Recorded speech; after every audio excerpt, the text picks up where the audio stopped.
সুপ্রিয় দর্শক শ্রোতা, পাল্টে গেল যুদ্ধের মোড়। নতুন করে শুরু হচ্ছে যুদ্ধের প্রস্তুতি। সর্বাত্মক যুদ্ধের জন্য বন্ধু রাষ্ট্রগুলিকে ডাক দিয়েছে ইরান। এদিকে ভারত পাকিস্তান সংঘাতকে কাজে লেগে অস্ত্র পরীক্ষা চালাচ্ছে চীন। যুদ্ধবৃত্তি পর গাজা বিশ্ববিদ্যালয় খুলে দিয়েছে। ইউরোপ জুড়ে চলছে যুদ্ধের প্রস্তুতি। জানিয়ে দেব আমাদের হাতে থাকা সর্বশেষ আন্তর্জাতিক আপডেট বাংলা সংবাদ। শুরুতেই থাকছে সংবাদ শিরোনাম, এরপরে জানাবো বিস্তারিত। সর্বাত্মক যুদ্ধের জন্য বন্ধু রাষ্ট্রগুলিকে ডাক দিয়েছে ইরান। আর জানিয়ে দিব ইউরোপ যুদ্ধ চলে, এখনই প্রস্তুত রাশিয়া, জানিয়ে দিল পুতিন। এদিকে ভারত পাকিস্তান সংঘাতকে কাজে লেগে নিজেদের অস্ত্রের পরীক্ষা চালিয়েছে চীন। এদিকে যুদ্ধ বিধ্বস্ত গাজায় খুলে দিয়েছে বিশ্ববিদ্যালয়, ক্লাসে ফিরছেন শিক্ষার্থীরা। বল এখন ভারতের কোর্টে দিল্লির সঙ্গে রাশিয়ার গুরুত্বপূর্ণ চুক্তি।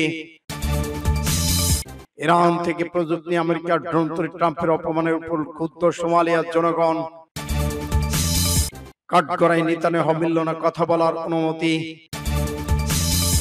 এবং সর্বশেষে জানিয়ে দিব ইরানের হাতে অত্যাধুনিক রুশ যুদ্ধ বিমান চালান, বড় সামরিক পদক্ষেপের ইঙ্গিত, যুদ্ধের আশঙ্কা। এতক্ষণ শুনছিলেন সংবাদ শিরোনাম, এখন বিস্তারিত। তবে অনুরোধ থাকবেই এই ভিডিওটিতে একটি লাইক দিন, কমেন্টস করে জানিয়ে দিন আপনি কোন জেলা থেকে বা কোথা থেকে আমাদের সাথে যুক্ত রয়েছেন। ইরান ইসরায়েল যুদ্ধের আপডেট ভয়ঙ্কর বাংলা সংবাদ হাতে পেতে চ্যানেলটি সাবস্ক্রাইব করুন, আমাদের সঙ্গেই থাকুন। ধন্যবাদ। সর্বাত্মক যুদ্ধের জন্য বন্ধ রাষ্ট্রগুলিকে ডাক দিয়েছে ইরান। মধ্যপ্রাচ্যে চলমান উত্তেজনার মধ্যে ইরান এবার সর্বাত্মক যুদ্ধের প্রস্তুতি নিচ্ছে। লক্ষ্যে মুসলিম বন্ধু রাষ্ট্রগুলোকে একত্রিত করে একটি যৌথ সেনাবাহিনী গঠনের আহ্বান জানিয়েছে। ইরানের প্রভাবশালী রাজনীতিক এবং দেশটির সাবেক উপরাষ্ট্রপতি মহসেন রেজাই এই প্রস্তাব উত্থাপন করেছেন। তার মধ্যে সৌদি আরব, তুরস্ক, পাকিস্তান সহ একাধিক মুসলিম দেশগুলো নিয়ে ইসলামিক আর্মি নামে একটি নতুন রাষ্ট্র গঠনের পরিকল্পনা নেওয়া হচ্ছে। এদিকে পরিস্থিতি আরো উত্তপ্ত হয়ে উঠেছে। সোমবার সকালে ইরান থেকে ক্ষেপণাস্ত্র হামলার ঘটনায় ইসরায়েল রাজধানী তেল আবিব বন্দরনগরী হাইফায় অন্তত ৫ জন নিহত, বহু মানুষ আহত হয়েছেন। হামলার বেশ কয়েকটি ভবনে অগ্নিকাণ্ড ঘটে, একটি বিদ্যুৎ কেন্দ্র গুরুতর ক্ষতিগ্রস্ত হয়েছে। এমনকি হামলার আঘাত লেগেছে তেল আবিবে অবস্থিত মার্কিন দূতাবাসেও আংশিক ক্ষতিগ্রস্ত হয়। দূতাবাস সামরিকভাবে বন্ধ ঘোষণা করা হয়েছে। নিরাপত্তার স্বার্থে দূতাবাস সংশ্লিষ্ট প্রায় ৭ লাখ মার্কিন নাগরিককে ঘরে বাইরে না যাওয়ার নির্দেশ দেওয়া হয়েছে। এই পরিস্থিতিতে হুঁশিয়ার উচ্চারণ করে বলেছেন যুক্তরাষ্ট্রের প্রেসিডেন্ট ডোনাল্ড ট্রাম্প। তিনি বলেছেন, আমাদের সাথে হামলা হলে ওয়াশিংটন কঠোর জবাব দেবে, কেউ যেন আমাদের ধৈর্যের পরীক্ষা না নেয়। সূত্র আল জাজিরা। ইউরোপ যুদ্ধ চলে, এখনই প্রস্তুত রাশিয়া, জানালো পুতিন। রুশ প্রেসিডেন্ট ভ্লাদিমির পুতিন বলেছেন তিনি ইউরোপের যুদ্ধ চান না, তবে যদি ইউরোপ তার সঙ্গে লড়াই করতে চায় তবে তিনি এখনই যুদ্ধে প্রস্তুত রয়েছেন। মঙ্গলবার রাশিয়ার সফররত ট্রাম্পের বিশেষ দূত স্টিফেন উইটকফ জামাতা জ্যারেড কুশলারের সঙ্গে বৈঠকের আগে তিনি এ মন্তব্য করেছেন। দ্য গার্ডিয়ান অনলাইন প্রতিবেদনে বলা হয়, পুতিন ইউরোপের সরকারগুলোর বিরুদ্ধে শান্তি প্রক্রিয়াকে হত্যার অভিযোগ তুলেছেন। তিনি বলেছেন, ইউরোপের দাবি রাশিয়া মেনে নেবে না, কারণ তারা মার্কিন প্রশাসনকে ইউক্রেনে শান্তি স্থাপনে বাধা দিচ্ছে। পরে মস্কোতে উইটকফ এবং কুশলারের নেতৃত্বে মার্কিন প্রতিনিধিদের সঙ্গে বৈঠক করেন পুতিন। বিবিসির ওই বৈঠকে প্রকাশ করেছে, সেখানে তাদের পুতিনের মুখোমুখি বসা দেখা গেছে। ভারত পাকিস্তান সংঘাতকে কাজে লেগে নিজেদের অস্ত্রের পরীক্ষা চালিয়েছিল চীন। মার্কিন প্রতিবেদনের দাবি, চীন গত মে মাসে সুযোগ বুঝে ভারত পাকিস্তান সংঘাতকে তাদের প্রতিরক্ষা সক্ষমতা পরীক্ষা প্রচারের জন্য কাজে লেগেছে। দিল্লি মার্কিন কমিশনের বার্ষিক প্রতিবেদন এমটে দাবি করা হয়েছে। গত মঙ্গলবার প্রকাশিত হয়েছে China economics and security review কমিশনের এই প্রতিবেদনে বলা হয়েছে, বেজিং ৪ দিনে এই সংঘাতকে কাজে লাগিয়ে তাদের আধুনিক অস্ত্রের পরীক্ষাও বিজ্ঞাপন চালিয়েছে। ভারতের সঙ্গে চলমান সীমান্ত উত্তেজনা তাদের সাম্প্রসারিক প্রতিরক্ষা শিল্পীর লক্ষ্য পূরণে এটি সহায় হতে পারে। প্রতিবেদনে দাবি করা হয়েছে, এই সংঘাতে প্রথম দিনে আধুনিক অস্ত্র ব্যবস্থা, যার মধ্যে রয়েছে HQ-9 air defence system, PL-15 আকাশ থেকে আকাশে নিক্ষেপযোগ্য ক্ষেপণাস্ত্র এবং Z-10 যুদ্ধবিমান সক্রিয় যুদ্ধে ব্যবহার করা হয়। এটি বাস্তব অর্থে কঠোর মাঠে পরীক্ষা হিসেবে কাজ করছে। প্রতিবেদনে বলা হয়েছে, এরপর চীন নাকি জুনে পাকিস্তান Z-35 পঞ্চম প্রজন্মের 40টি যুদ্ধবিমান কিনে 500 বিমান ব্যালিস্টিক ক্ষেপণাস্ত্র প্রতিরক্ষা ব্যবস্থা বিক্রি প্রস্তাব দিয়েছিল। কমিটি শুনানি গবেষণা এবং প্রকাশ্যে আসা তথ্য গবেষণার মাধ্যমে প্রতিবেদন ভিত্তিক তৈরি করা সংঘাতে কয়েক সপ্তাহ পর চীনে দূতাবাসগুলো ভারত পাকিস্তান সংঘর্ষে তাদের অস্ত্র ব্যবহার সাফল্যের প্রশংসা করে। সূত্র ইন্ডিয়া টুডে। যুদ্ধ বিধ্বস্ত গাজায় খুলেছে বিশ্ববিদ্যালয়, ক্লাসে ফিরছেন শিক্ষার্থীরা।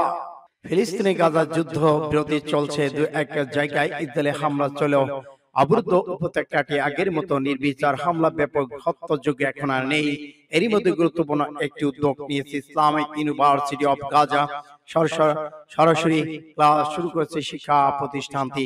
ক্লাসে ফিরতে শুরু করেছে শিক্ষার্থীরাও। গত শনিবার ইউনিভার্সিটি অফ গাজা সরাসরি ক্লাস শুরু হয়। 2 বছরের মধ্যে এদিনেই শিক্ষার্থীরা প্রথমবারের মতো বিশ্ববিদ্যালয় ক্যাম্পাসে এসে সরাসরি ক্লাস করার সুযোগ পেয়েছেন।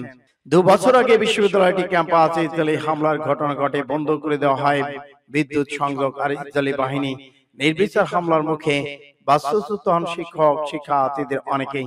এই কারণে শিক্ষা প্রতিষ্ঠান সরাসরি ক্লাস না বন্ধ করতে বাধ্য হয়, তবে স্বল্প পরিসরে অনলাইন ক্লাস নেওয়ার চেষ্টা হয়েছে।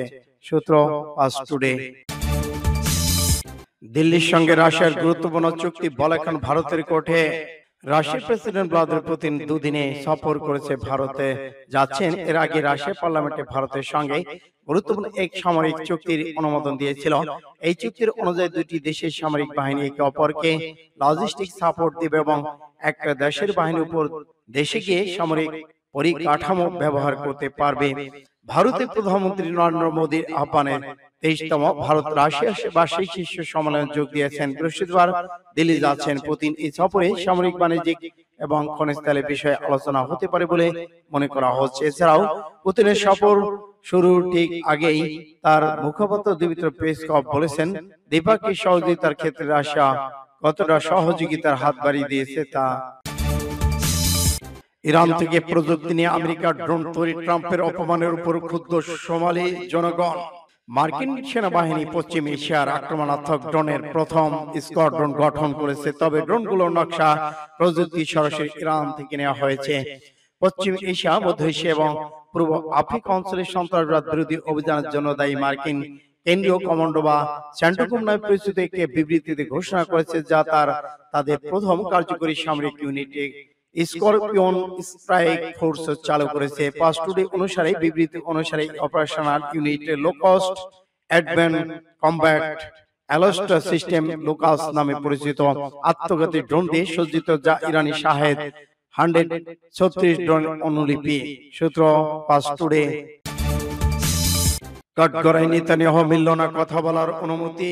দুর্নীতি মামলা আদালতে হাজির হয়েছেন ইসরায়েলের প্রধানমন্ত্রী বেনিয়ামিন নেতানিয়াহু। এ নিয়ে 10 মতো আদালতে হাজির হয়েছেন তিনি, তবে কথা বলার কোনো অনুমতি চাইলে তা নামঞ্জুর করে দিয়েছে আদালত। সোমবার আলাদুল এজেন্সির এক প্রতিবেদনের তথ্য জানানো হয়। প্রতিবেদন বলা হয়, ইসরায়েলের প্রধানমন্ত্রী বেনিয়ামিন নেতানিয়াহু সোমবার দুর্নীতির মামলা নিজেকে নির্দোষ প্রমাণ করতে 10 মতো আদালতে হাজির হন। তেল আবিব জেলা আদালতে সরাসরি কথা বলার অনুমতি চাইলে বিচারকরা তার আবেদন প্রত্যাখ্যান করে দিয়েছেন। এই সময় নেতানিয়াহু বলেন, আমি হতবাক।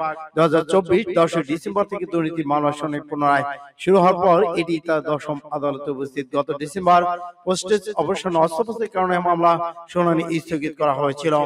নেতানিয়াহুর বিচার ইসরায়েলের রাজনৈতিক অঙ্গনে বড় ধরনের প্রভাব ফেলেছে। বিরোধীদের দাবি করেছে ইচ্ছাকৃতভাবে আইনি প্রক্রিয়াকে দীর্ঘায়িত করেছে এবং যাতে প্রধানমন্ত্রী হিসেবে তার ক্ষমতা বজায় থাকে। সূত্র ইন্ডিয়া টুডে। ইরানে অত্যাধুনিক রুশ যুদ্ধ বিমান, বড় সামরিক পদক্ষেপের ইঙ্গিত। ইরানি বিমান প্রতিরক্ষা সক্ষমতা আরো জোরদার করতে রাশিয়া থেকে বিভিন্ন সিরিজের অত্যাধুনিক যুদ্ধ বিমান সংগ্রহ করেছে তেহরান।